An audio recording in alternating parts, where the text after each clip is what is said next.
ეხლა დროა თურქეთზე ვისაუბროთ. ისრაელის კაბინეტმა დაამტკიცა სომეხთა გენოციდის აღიარება.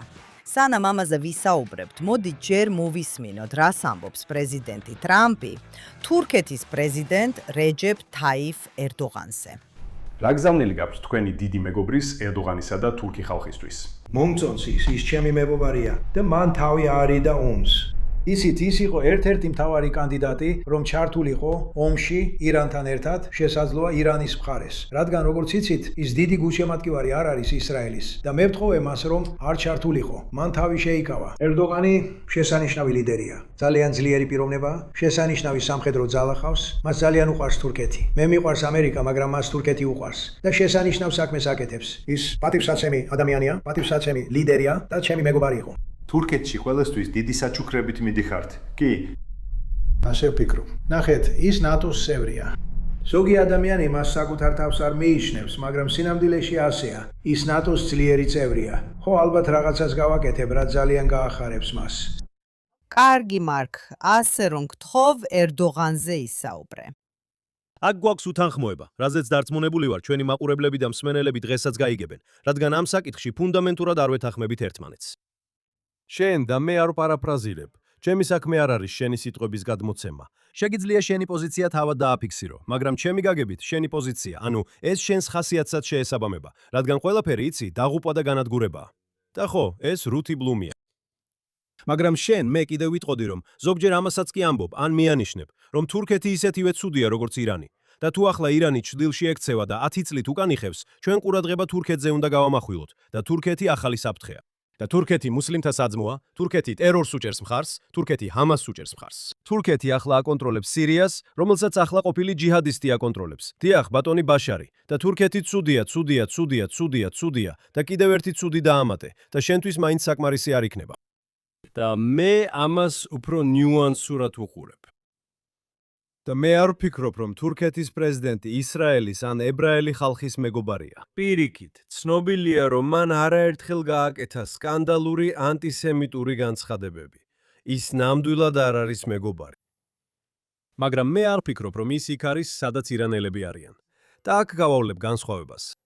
ის არ არის მეგობარი, მაგრამ ის იგივე ტიპის მტერი არ არის. და მე მოგცემთ ორ ძალიან მოკლე მაგალითს. 2023 წლის 7 ოქტომბრამდე, ერთი თვით ადრე, მან შეხვდა პრემიერ-მინისტრ ნეთანიაჰუს გაეროში. მათ ჰქონდათ შეხვედრა თურქეთის პრეზიდენტსა და ისრაელის პრემიერ-მინისტრს შორის. ირანელები, ჰამასი, ჰეზბოლა არასოდეს შეხვდებოდნენ ისრაელელებს. ეს ადამიანი შეხვდა ისრაელელებს. ამამდე ერთი წლით ადრე, 2022 წელს, მან ანკარაში წითელი ხალიჩა გაუშალა ისრაელის პრეზიდენტს, ჩვენ სახელმწიფოს მეთაურს, დიახ ბატონ ჰერცოგს. და თქვა, რომ სურდა ურთიერთობების გაუმჯობესება. ეხლა კიდევ ერთხელ ვამბობ, არანაირი ილუზია არ მაქვს ამ ადამიანის ისრაელისადმი მიკერძოებაზე, მაგრამ ვფიქრობ, ის ბევრად უფრო პრაგმატულია. მაგალითს მოგიყვანთ. თეოდორ ჰერცლი, სიონისტური მოძრაობის დამფუძნებელი, შეხვდა ცარისტული მთავრობის მინისტრთა კაბინეტის წევრებს, რათა სიონისტური ინტერესებისთვის ხელი შეეწყო. ის შეხვდა გერმანიის კაიზერს, ვილჰელმ მეორეს, რომელიც ასევე ანტისემიტი იყო. მაგრამ შეიძლებოდა ჰერცლი იმედოვნებდა, რომ შეგვეძლო ეს ადამიანები დაგვეყოლიებინა ისეთი რაღაცები გაეკეთებინათ, რაც ჩვენც დაგვეხმარებოდა. ასე რომ ყოველგვარი ილუზიების გარეშე, ხომ ასეა. მე მხარს უჭერდი ნეთანიაჰუს შეხვედრას მასთან, მხარს უჭერდი ჰერცოგის ვიზიტს. ვიცი ვინ არის ეს ადამიანი, მაგრამ არ ვფიქრობ, რომ ის აიათოლაა. მე ვფიქრობ, რომ ის უფრო ცარია. მას სურს ოსმალეთის იმპერიის აღდგენა. მას უნდა რომ იყოს მთავარი ლიდერი ახლო აღმოსავლეთში, ხომ ასეა? ამას ვიგებ, მაგრამ ჩვენ ძლიერები ვართ. ჩვენ მასთან ძალის პოზიციიდან ვისაუბრებთ. შევთანხმდებით და გავიგებთ, რომ მას ჩვენი ინტერესები გულში არ უდევს, მაგრამ თეორიულად მაინც შეგვიძლია ვიპოვოთ თანაარსებობის გზა ამ ადამიანთან, რაც ირანთან შეუძლებელია. კარგი, პირველ რიგში მინდა ერთი მცირე შესწორება შევიტანო. მე არ მithქვამს, რომ ის ირანივითაა. მე ვთქვი, რომ ის ბოროტია და შენ თქვი ბოროტი? მე ასე შორს არ წავიდოდი, მაგრამ მე წავიდოდი. ეს არის ადამიანი, რომელიც, დიახ, შენ ეხლა ხან ახსენე ურთიერთობები ისრაელთან. ესენი მხოლოდ მცირე ეპიზოდებია 20 ან 30 წლიან ძალიან გრძელ ისტორიაში. რომლის განმავლობაშიც ისრაელი ამბობდა, რომ უნდა შეენარჩუნებინა ურთიერთობები თურქეთთან. პირველ რიგში ერდოღანის ხელისუფლებაში მოსვლამდე, ანუ მისი პარტიის, რომელსაც ის უარყოფს, რომ ისლამისტური პარტია, მაგრამ არ აუშავს კარგი, ის მასპინძლობს ჰამასს. მან გაგზავნა ფლოტილიები, რათა გაერღვია ღაზას ბლოკადა. ის ნეთანიაჰუს ნაცისტს უწოდებს. წლების განმავლობაში მან თუნდაც შეხვედრიდან გაბრაზებული გავიდა შიმონ პერესთან, ახლო აღმოსავლეთის მისტერ მშვიდობა. კარგი. ეს კაცი ანტისემიტია. ის მტრულად არის განწყობილი ისრაელის მიმართ და უყვარს ტერორისტები. და საკუთარ ქვეყანაში ის სასტიკად უსწორდება ყველა ოპოზიციას. მათ ციხეში აგდებს. ის ერთ-ერთი ყველაზე ცუდი დამნაშავეა ჟურნალისტების დაპატიმრებაში მსოფლიოში. და კარგი, ამ წლების განმავლობაში გვეუბნებიან, ხო იცით, ინტერესებია. საქმე ინტერესებშია. გვჭირდება თურქეთის საჰაერო სივრცე, ეს გვჭირდება, ის გვჭირდება, მაგრამ იცით რა? 7 ოქტომბრის შემდეგ ის აღარ გვჭირდება. მოგიყვებით. ძალიან გაუბრაზდი, როცა ნეთანიაჰუმ დათანხმდა პრეზიდენტ ობამას ზეწოლას. ნეთანიაჰუ და ობამა წლების წინ ბენ-გურიონის აეროპორტის ასაფრენ ბილიკზე იყვნენ. ეს იყო 3 წლის შემდეგ მავი მარმარას ინციდენტიდან, რომელიც ისრაელს მიეწერება. ისრაელმა მოკლა 10 თურქი სამოქალაქო პირი. მართლა? იმ მავი მარმარაზე აქტივისტები იყვნენ. არა, ვიცი რომ მეათე მოგვიანებით გარდაიცვალა. კარგი. კარგი, 10 იყო. ისევე როგორც დღეს ფლოტილიები. მავი მარმარა იქნა გაგზავნილი ბლოკადის გასარღვევად და მასზე ტონობით იარაღი იყო. და როცა ისრაელის ჯარისკაცები ავიდნენ გემზე, რომ გემი შეეჩერებინათ, გემზე მყოფებმა ჯარისკაცების გემიდან ზღვაში გადაყრა დაიწყეს. ასე რომ, დიახ, მათ სროლა მოუწიათ.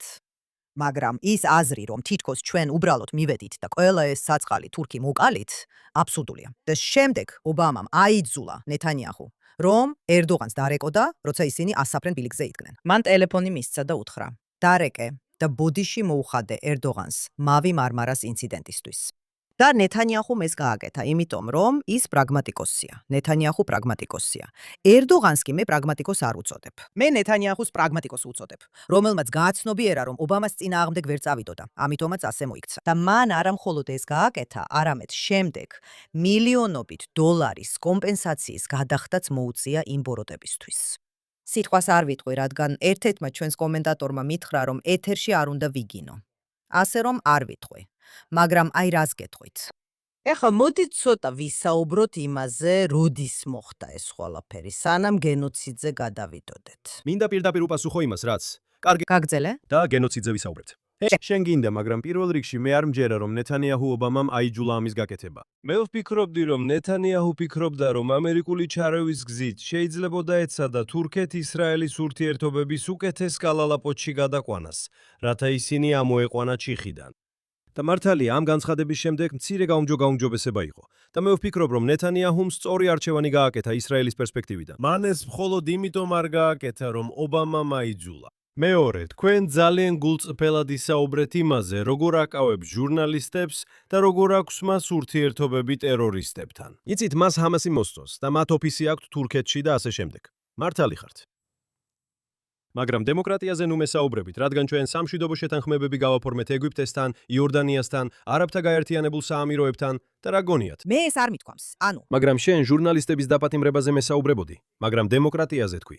თუ დავიცდით კი, თუ მხოლოდ დემოკრატიულ ხალხთან ვისაუბრებთ, ვფიქრობ ვერც ერთ მუსლიმურ ქვეყანას ვერ დაველაპარაკებით, ხომ ასეა? თუ მხოლოდ იმ ადამიანებთან ვისაუბრებთ, ვინც ადამიანის უფლებების დამცველები არიან, ხომ ასეა? მე რეალურ სამყაროში ზუსტად ისე, როგორც ამერიკა ესაუბრება ბევრ ადამიანს, რომლებიც აუცილებლად არ იზიარებენ ამერიკულ ღირებულებებს, ისრაელიც იგივე მდგომარეობაშია. თუ ხვალ, ხომ ასეა, საუდელები იტყვიან, გვინდა ისრაელთან მშვიდობა დავამყაროთ, ხომ ასეა?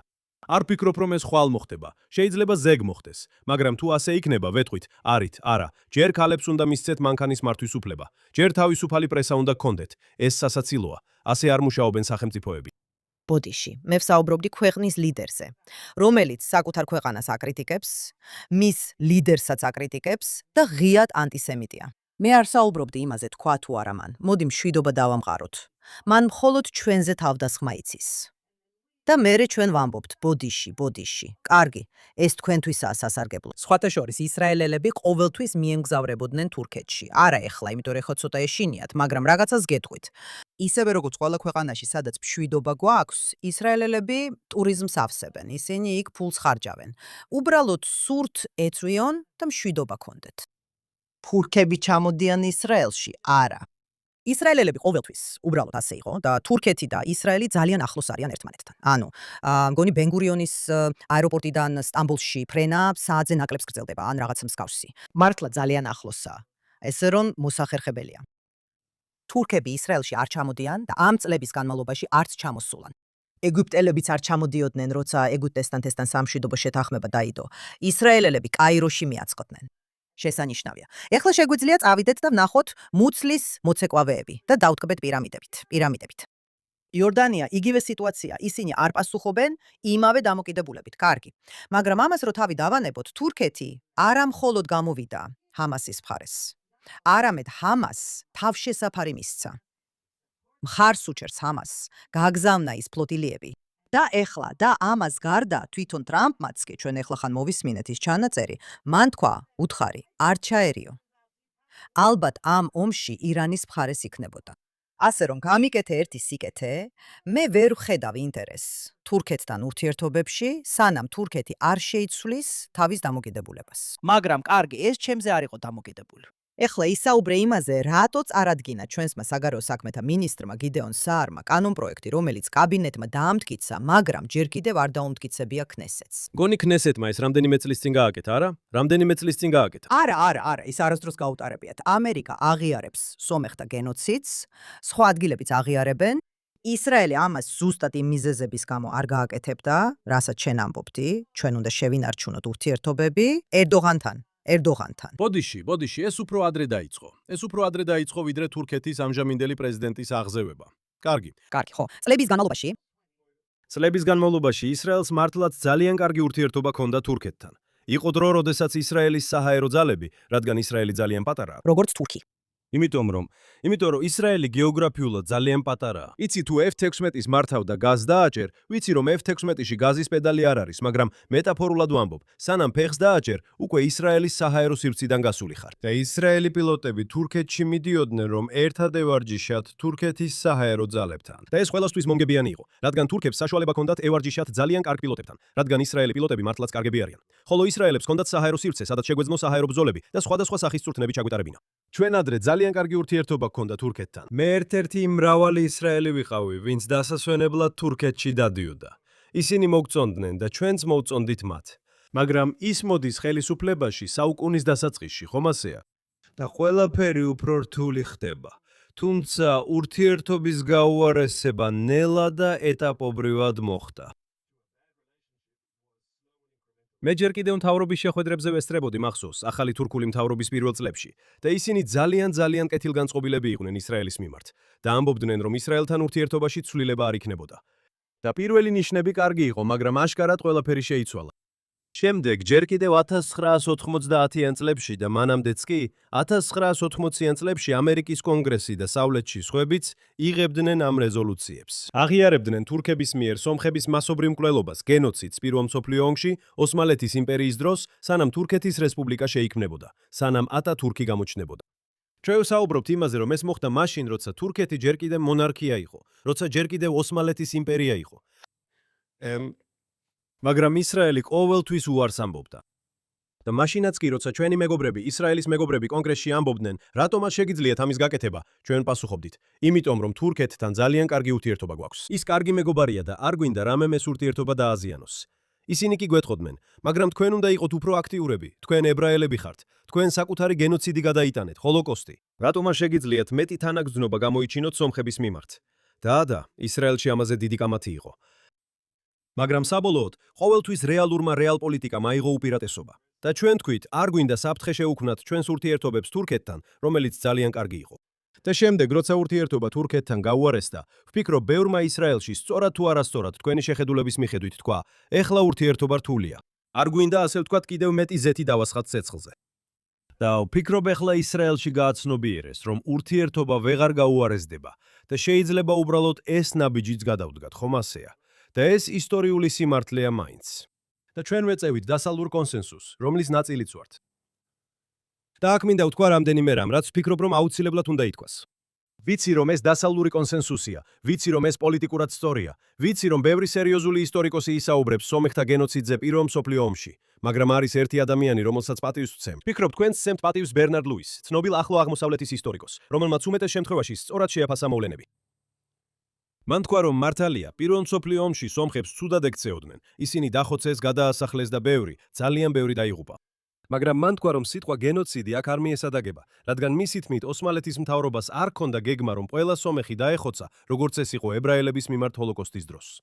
კარგი. და ჩვენ როგორც ისრაელები ვიცით, როგორ გაუფასურდა ეს სიტყვა გენოციდი, ხომ ასე? ყველა ეს საუბარი იმის შესახებ, რომ ისრაელი გენოციდს ჩადის ღაზაში, როცა აშკარად იცით იქ მოსახლეობა გაიზარდა, ხომ ასეა, ომის დაწყების შემდეგ. ეს აბსურდია. გულისხმობ შეგიძლიათ გააკრიტიკოთ ისრაელი 1000 გვარი მიზეზით, მაგრამ გენოციდის ბრალდება ნამდვილად ძალიან ძლიერი ტერმინის არასწორად გამოყენებაა, უბრალოდ იმისთვის, რომ დაარტყა ისრაელს და ძლიერად დაარტყა, ხომ ასეა?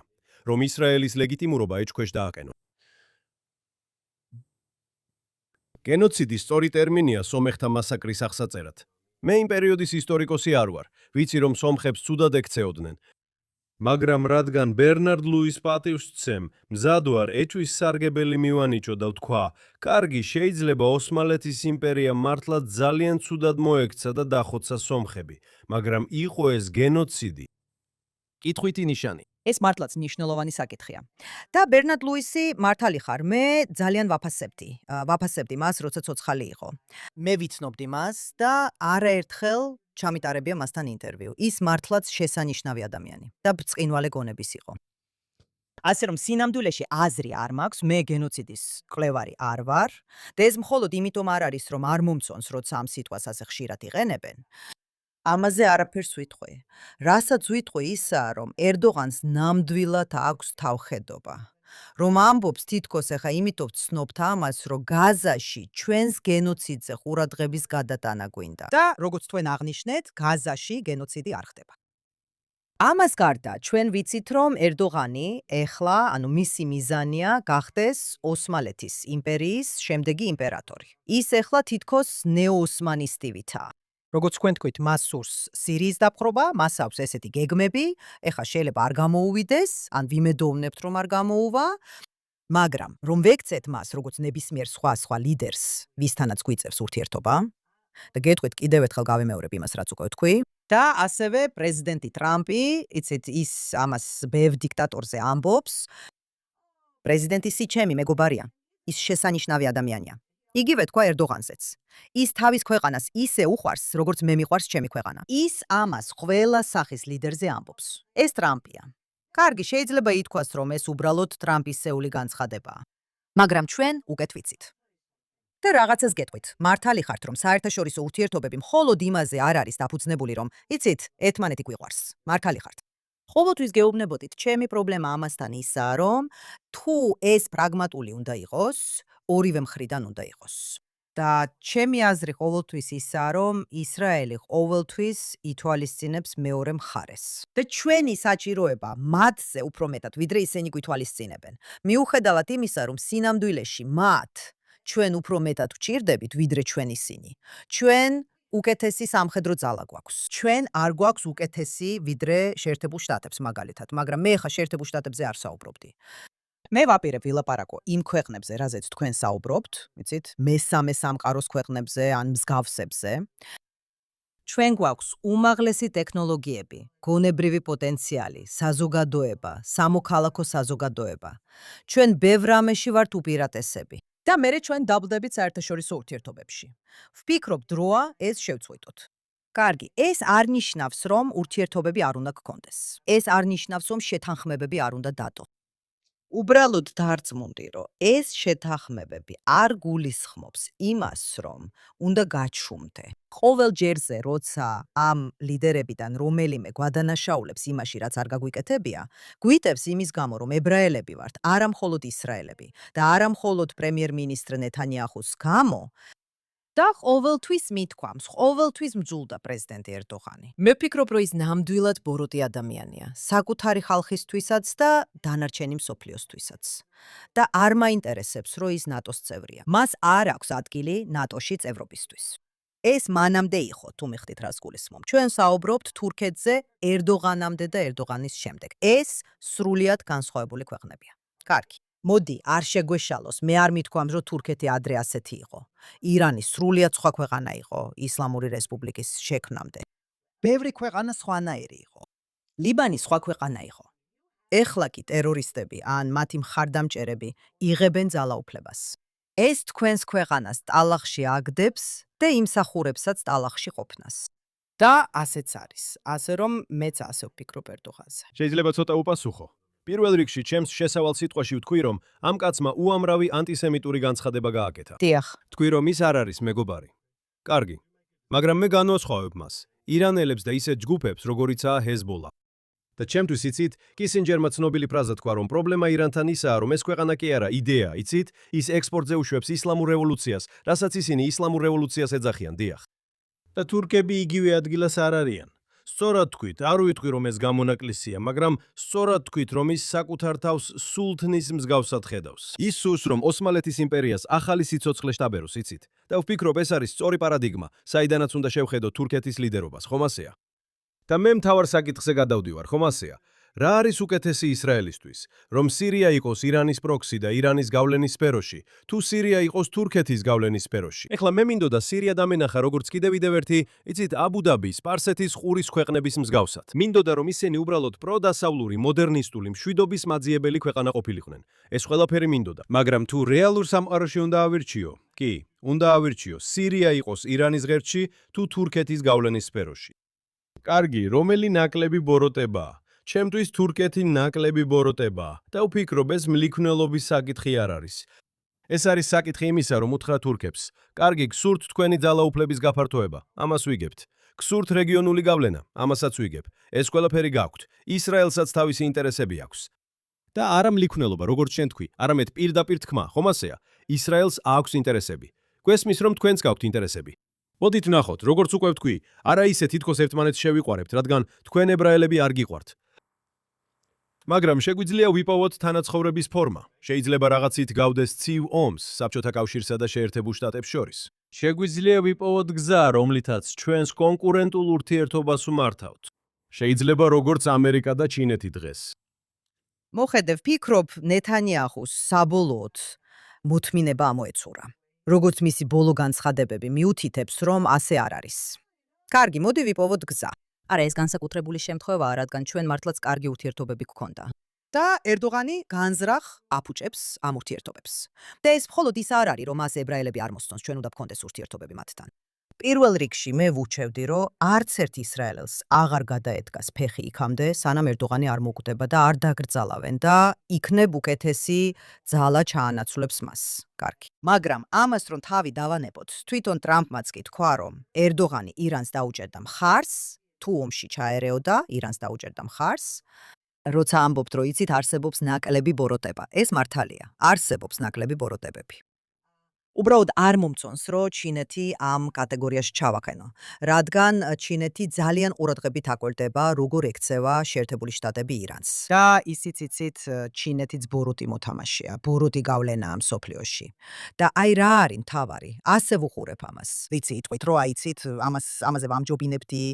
ჩემი აზრით, როცა არჩევანის გაკეთება გიწევს ბოსტონის მახჩობელსა და ჯეკ მფათრავს შორის, ალბათ იმაზეა დამოკიდებული. გინდა თუ არა სისხლიანი სიკვდილი, რადგან მახჩობელი უბრალოდ გახჩობს, ხოლო ჯეკ მფათრავი დანით კლავს.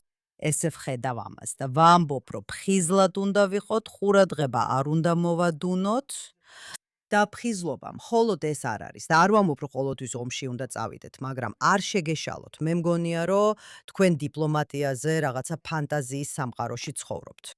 ჩვენ ნახეთ, რომ დიპლომატია მხოლოდ მაშინ მუშაობს, როცა მეორე მხარე იცის, რომ მათ სასტიკად გაანადგურებთ. ასე რომ არ გეწინააღმდეგები. ანუ თქვენს ფორმულირებას არ ვიღებ.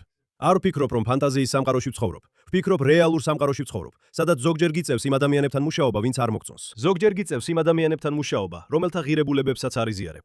ზოგჯერ გიწევს იმ ადამიანებთან მუშაობა, ვისაც არ მოსწონს ხარ, ხომ ასეა? და მაგრამ საჭიროებიდან გამომდინარე, პოულობ გზას, რომ ერთად იმუშაოთ. მაგრამ რასაც ახლა ამბობ, ეს ჯდება იცი რუთი ბლუმის კონტექსტში.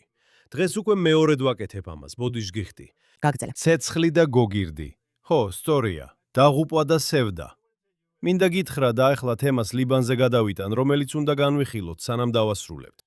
მაგრამ ვგულისხმობ, ყველა აქ ძალიან და განსაკუთრებით შენ, ძალიან პესიმისტურად უყურებდი იმას, რაც ხდებოდა და ყველაფერი საშინლად გამოიყურებოდა. და მინდა ორი მიზეზი მოგწე, რომ ოპტიმისტურად შეხედო, ხომ ასეა? მოიცადე ერთი წუთით. მოიცადე სანამ ამას გააკეთებ. მინდა რომ დიახ. არ არის მართალი რომ ვფიქრობდი ყველაფერი საშინელი იყო. ვფიქრობდი რომ ჩვენ ვიგებდით ომს. ეს არ არის ზუსტი. ესე რომ ეხლა გაგრძელე. მინდოდა ორი მიზეზი დამესახელებინა, რატომ ვარ ამ კვირაში უფრო ოპტიმისტურად განწყობილი, ვიდრე გასულ კვირას ამ დროს ვიყავი. პირველი მიზეზი ის არის, რომ შაბათ-კვირას, როცა ირანელები 2 ღამის განმავლობაში მანევრილებდნენ, ამერიკელებმა დაარტყეს სამიზნეებს, ირანულ სამიზნეებს, სრუტის გადაღმა. და შემდეგ შეწყვიტეს. და ამბობენ, კარგი ირანო, დაიწყე იმ წესებით თამაში, რაზეც შეთანხმება იყო მიღწეული.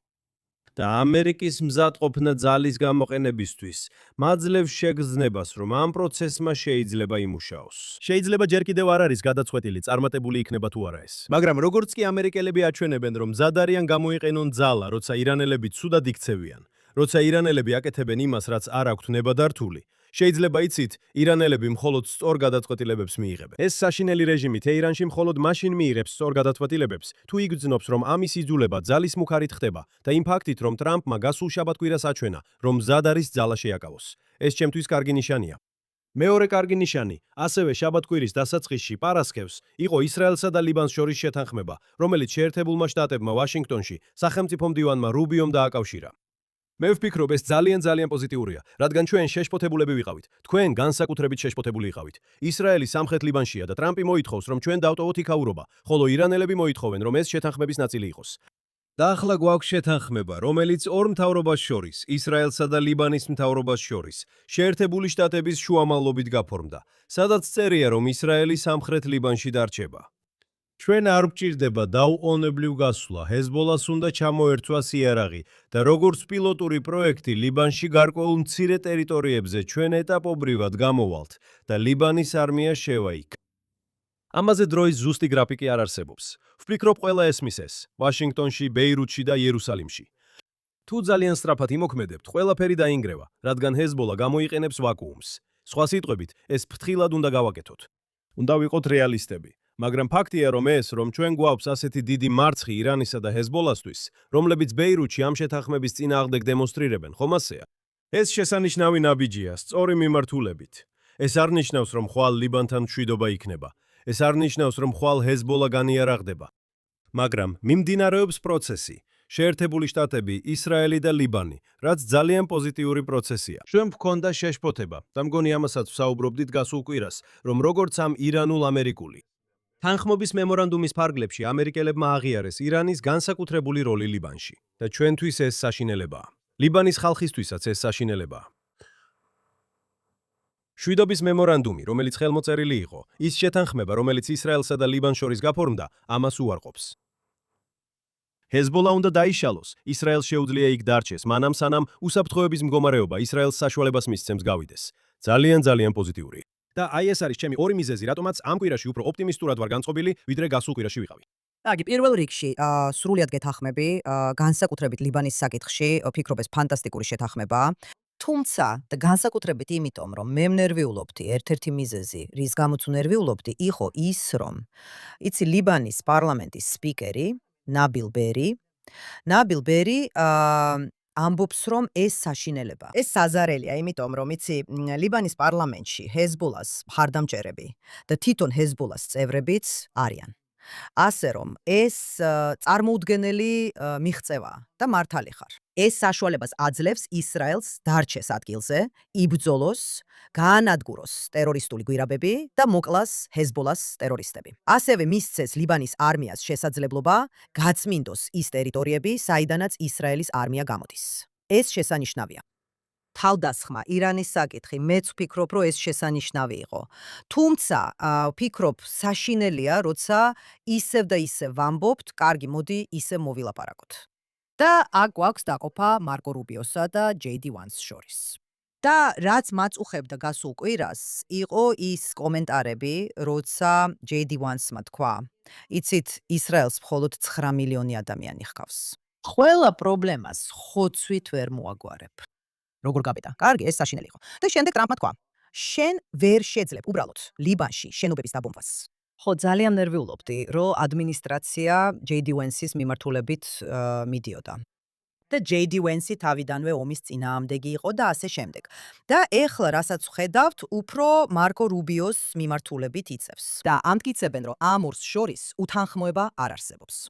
მაგრამ რასაც ვამბობ, ეს დიდი შვებაა, თუმცა ირანის საკითხი ჯერ კიდევ გასარკვევია, რადგან ვიცით, რომ ირანის რეჟიმი არაფერს გააკეთებს ისე, როგორც უნდა გააკეთოს. კარგი, როცა ამბობთ, თუ ასე მოხდება, თუ ჩემს ბებიას ბორბლები ექნებოდა, ავტობუსი იქნებოდა, კარგი, თუ ის რეჟიმი არაფერს გააკეთებს, თუ რამეს გააკეთებს, ეს იმიტომ იქნება, რომ რეჟიმი დაეცა. ასე რომ, ეს თამაშია, რომელიც მე არ მგონია, რომ აუცილებელია ვითამაშოთ, თუ ტრამპს ასე გონია და თუ ის მზად არის ომი რეალურად განაახლოს. და თუ არა, შეიძლება ისრაელმა ეს ასეშისის დახმარების გარეშე გააკეთოს. არ ვიცი, მაგრამ ერთი რამ ვიცი. სიგნალები რეგიონის სხვა მავნე ძალებისთვის ძალიან მნიშვნელოვანია. ამიტომ კი ლიბანთან შეთანხმება შესანიშნავი იყო და ირანთან დაკავშირებით ჯერ კიდევ გასარკვევია რა მოხდება, რადგან თუ ტრამპის ადმინისტრაცია დაიწყებს ფანტაზიებში შესვლას იმ შეთანხმებებზე, რაც შეიძლება თეირანის რეჟიმთან დადონ, ეს დიდი შეცდომა იქნება. ჯერჯერობით კიდევ ერთხელ ჩვენგან ბევრს ისრაელში ჰქონდა შეშფოთება, როცა ირანსა და შეერთებულ შტატებს შორის შეთანხმება შედგა. და მე ვამბობ, ტრამპის უნარზე გამოიყენოს ძალა. დღეს დილითაც კი იყო ინფორმაცია, რომ ტრამპმა თქვა, ჩვენ უბრუნდებით ბრძოლაში, ხომ ასეა?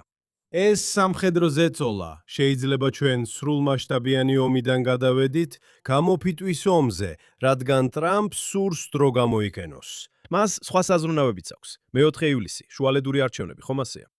მაგრამ თუ ის გააგრძელებს ზეწოლას და ეს გაგრძელდება და სამხედრო დარტყმებს განახორციელებს ყოველ ჯერზე, როცა ირანელები წესებს დაარღვევენ, შეიძლება ეს იყოს გზა, რომ მიაღწიო იმას, რაც გინდა.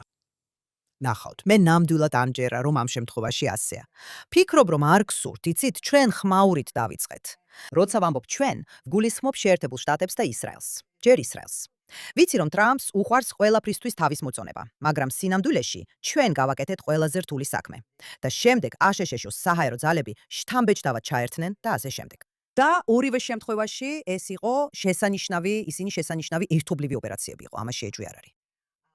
შემდეგ თითქოს ყველაფერი ჩუმად დასრულდა.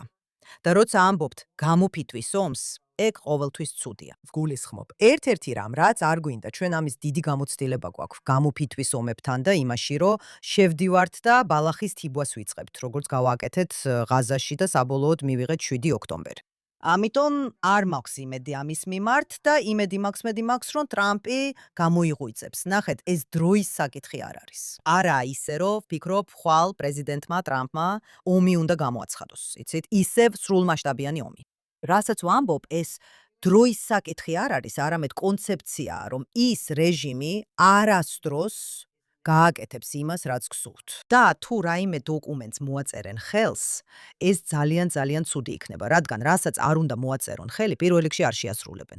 მაგრამ რასაც ისინი დათანხმდებიან და ხელს მოაწერენ, უკვე ისეთი რამ იქნება, რასაც არც შეერთებული შტატები და არც ისრაელი ვერ მიიღებენ. ამიტომ ეს ძალიან ცუდი დღე იქნება. აი ამას ვამბობ. მზად ვარ მოთმინებით მოვეკიდო ამ საკითხს. მაგრამ რაც მაშინებს არის ნებისმიერი სახის დიპლომატია იმ რეჟიმთან, ამას ვერ შეძლებ. და იგივე რამ მოისმინე საბჭოთა, იცი ბერნარდ ლუისი იყო ის, ვინც თქვა, თუ უკვე ვახსენეთ ის, რომ მიზეზი ეს გიჟური, ურთიერთდაჯერებული განადგურების პოლიტიკა შეერთებულ შტატებსა და საბჭოთა კავშირს შორის იყო. ორივეს ჰქონდა ბირთვული იარაღი და ისინი ერთმანეთისკენ იყო მიმართული. ამიტომ არც ერთი მხარე არაფერს გააკეთებდა. მან თქვა, ირანის რეჟიმთან ეს შეუძლებელია, რადგან ისინი ისლამისტი იდეოლოგები არიან და მზად არიან თვითმკვლელობისთვის, რომ ზეცაში წავიდნენ, ისინი 12-იანები არიან. ამიტომ შედარება შეუძლებელია. მათთან ურთიერთდაზღვევადი განადგურება არ არსებობს. გაგრძელეთ. მათთვის ეს პრობლემა არ არის. როგორც ნახეთ, ისინი ბედნიერები არიან საკუთარი ხალხის დახოცვით ის რეჟიმი და თუ საჭირო გახდა, ყველას სხვასაც მოკლავენ. ეს იგივე არ არის. საბჭოთა კავშირი როგორი ბოროტიც არ უნდა ყოფილიყო, თვითმკვლელობა არ სურდა. ის არ სწამდა 64-ში მოხვედრისა და 72 ქალწულის მიღების. ან რაც არ უნდა ყოფილიყო ეს. ასე რომ ეს უზარმაზარი განსხვავებაა. და სწორედ ამიტომ ირანს არასოდეს უნდა მისცენ ბირთვული იარაღის მოპოვების უფლება და არც არასოდეს მისცემენ, თუ ისრაელს ამაში სიტყვა ეთქმის. დამამთავრებინეთ შემდეგით.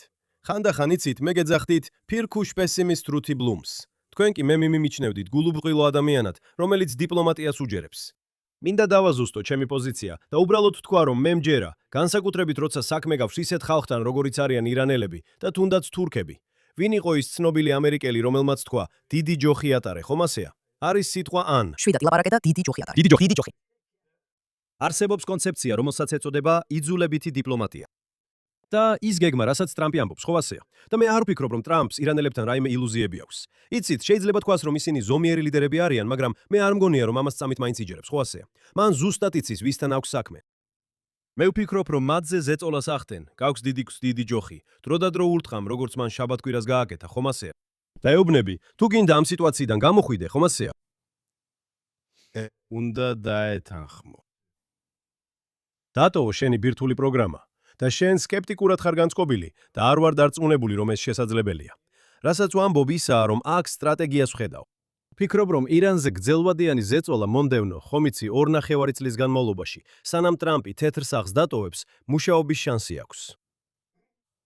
და ამით დღეს ვამთავრებთ, ხომ ასეა, ბრიუს? დავამთავრეთ, მაგრამ კიდევ ერთი რამ, სინამდვილეში JD Vance-მა თქვა, რომ შეიძლება მათ შეინარჩუნონ ცოტა ურანი და ბალისტიკური რაკეტების ნაწილი. ეს არის, იცით, თქვენ ამბობთ, სანამ ასეა, მაგრამ როგორც კი ისინი ასე საუბარს იწყებენ, იცით, პრობლემაში ვართ. მოდით ვნახოთ. იმედია ის მოხდება, რასაც თქვენ ამბობთ და მართალი ხართ. დაგვიმთავრდა დრო და აღარ დაგვრჩა დრო ისრაელის პოლიტიკაზე სასაუბროთ. რაც ალბათ უკეთესიცაა, რადგან ვის შეძლებს ამის ატანას. მომავალ კვირას ვისაუბრებთ ამას მოუთმენლად ველი.